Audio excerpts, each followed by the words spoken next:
મને ના છોડો, મને પણ ગોળી મારી દો. હૈયાફાટ આક્રંદ સાથે આ શબ્દો છે આતંકી હુમલામાં માર્યા ગયેલા નેવી લેફ્ટનન્ટ વિનય નરવાલની પત્ની હિમાંશીના. 7 દિવસ પહેલા જેની સાથે લગ્ન થયા હતા તે પતિને નજરની સામે ગોળી ધરબી દીધી. જેની હાથોની મહેંદીનો રંગ હજુ સુકાયો પણ નહોતો ત્યાં એક પળમાં જિંદગી ઉજળ થઈ ગઈ. સુનો ના, મેરી એક બાત સુન લો, ફિર કુછ નહીં બોલુંગી. પતિની લાશની બાજુમાં નવપરિણીત આ દુલ્હનની આક્રમ સાથેની આ તસવીર ભલભલાને રડાવી દે. નમસ્કાર, હું છું મમતા ગઢવી અને જમ્મુ કાશ્મીરમાં થયેલા આતંકી હુમલાની વિગતે વાત કરીએ વાત ગુજરાતી પર. એક અઠવાડિયા પહેલા લગ્ન કરનારા વિનય નરવાલ અને તેની પત્નીની ચમકતી આંખોમાં ઘણા સપના હતા. પણ કોણ જાણતું હતું કે થોડી વારમાં જ આ બધું ચકનાચૂર થઈ જશે. લગ્ન, પગફેરા અને રિસેપ્શન પછી બંને હનીમૂન માટે કાશ્મીર જવાનું નક્કી કર્યું હતું. જમ્મુ કાશ્મીરના પહલગામમાં કંઈક એવું બન્યું કે આ લવ સ્ટોરી અહીં જ સમાપ્ત થઈ ગઈ.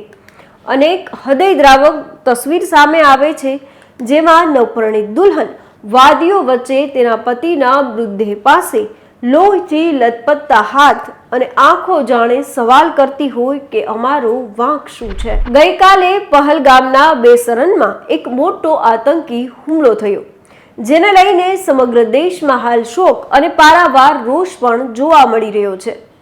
અહીં આતંકવાદીઓએ એક પ્રવાસીઓના જૂથને નિશાન બનાવ્યું હતું જેમાં 2 વિદેશી અને 2 સ્થાનિકો સાથે કુલ 27 લોકોએ જીવ ગુમાવ્યો છે જ્યારે અનેક લોકો આ હુમલામાં ઈજાગ્રસ્ત પણ થયા છે. આતંકવાદનો ભોગ બનેલા લોકોમાંથી એક એવી કહાની સામે આવી છે જે ખરેખર આઘાતજનક છે. કરનાલના રહેવાસી વિનય નરવાલ કે જેઓ નેવીમાં લેફ્ટનન્ટ તરીકે પોસ્ટેડ હતા, જેમના તાજેતરમાં લગ્ન થયા હતા. આપણે ત્યાં એવું કહેવાય છે કે ધરતી પર ક્યાંય સ્વર્ગ છે તો તે કાશ્મીર છે. ખૂબસૂરત અને હસીન વાદીઓ વચ્ચેનું કાશ્મીર જાણે મિની સ્વિટ્ઝરલેન્ડ.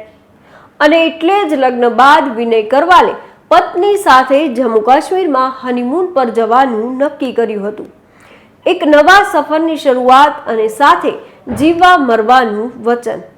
પણ આતંકી હુમલાના કારણે તેનું જીવન પળભરમાં જ સમાપ્ત થઈ ગયું. આ પરિણીત યુગલની સ્વપ્ન સફરનો ભયાનક અંત આવ્યો જ્યારે આતંકવાદીઓએ તેના પતિને તેનું નામ અને ધર્મ પૂછ્યા પછી તેના પર ગોળીબાર શરૂ કર્યો. યુવાન પતિની નિર્દયતાથી ગોળી મારીને હત્યા કરવામાં આવી હતી અને તેની પત્ની આઘાતમાં હતી. તે ભયાનક અનુભવને યાદ કરતી વખતે તેના આંસુ પણ વહી રહ્યા હતા. એક વિડીયો પણ સામે આવ્યો છે જેમાં તે આક્રંદ સાથે કહે છે કે તેઓએ તેનું નામ પૂછ્યું, પછી તેનો ધર્મ પૂછ્યો અને તે જવાબ આપે તે પહેલા જ તેઓએ માથામાં ગોળી મારી. પતિના મૃતદેહ સાથે બેઠેલી નવપરિણીતા જાણે કહેતી હોય કે ફક્ત એકવાર મારી વાત સાંભળો, હું કસમ ખાઉં છું ફરી કંઈ નહીં બોલું. લગ્ન પહેલા તું ફોન પર કહેતો હતો કે લગ્ન પછી આપણે એવી જગ્યાએ જઈશું જ્યાં ચારે બાજુ ખૂબસૂરત વાદીઓ હશે, વૃક્ષો હશે, જ્યાં સુધી નજર પડે ત્યાં સુધી ગુલઝાર નજારા હશે. જે તમે કહેશો એવું હું સાંભળીશ.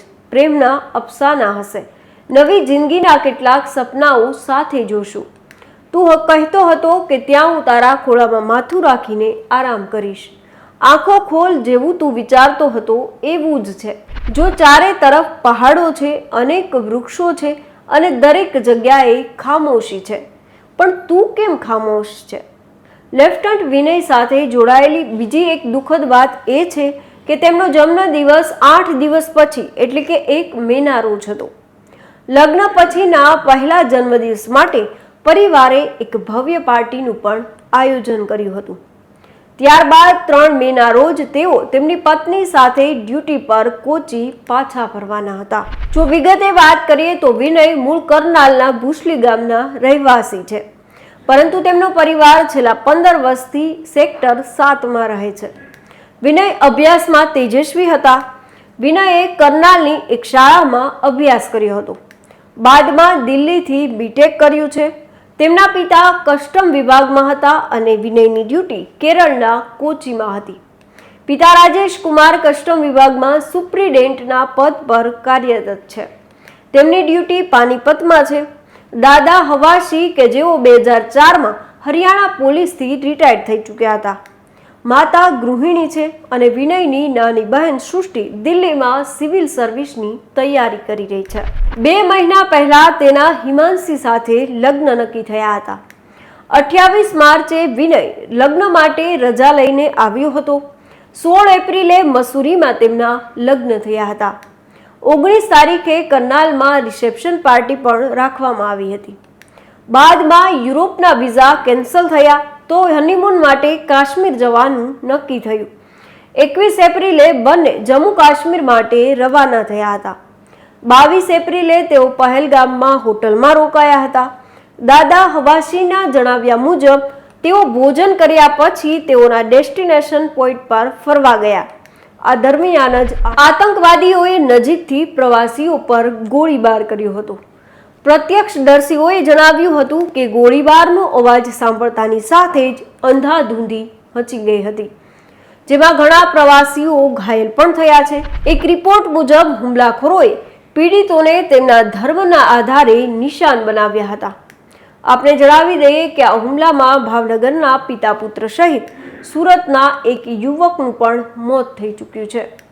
હાલ સુરક્ષા દળોએ ઝડપથી કાર્યવાહી કરીને આ વિસ્તારને સીલ કરી દીધો છે અને આતંકવાદીઓને જડબાતોડ જવાબ આપવા માટે ભારતીય સૈનિકોએ સર્ચ ઓપરેશન પણ શરૂ કર્યું છે. તું અનક્ષ, તું અનય, તું અનુકુશ, તું આતંક, તુજ પર કેસી કવિતા, તુજ પર થૂ આતંક. તો અત્યારે બસ આટલું જ. ફરી કંઈક આવી અજાણી વાતો આપના સુધી પહોંચાડતા રહીશું અને મળતા રહીશું વાત ગુજરાતી પર.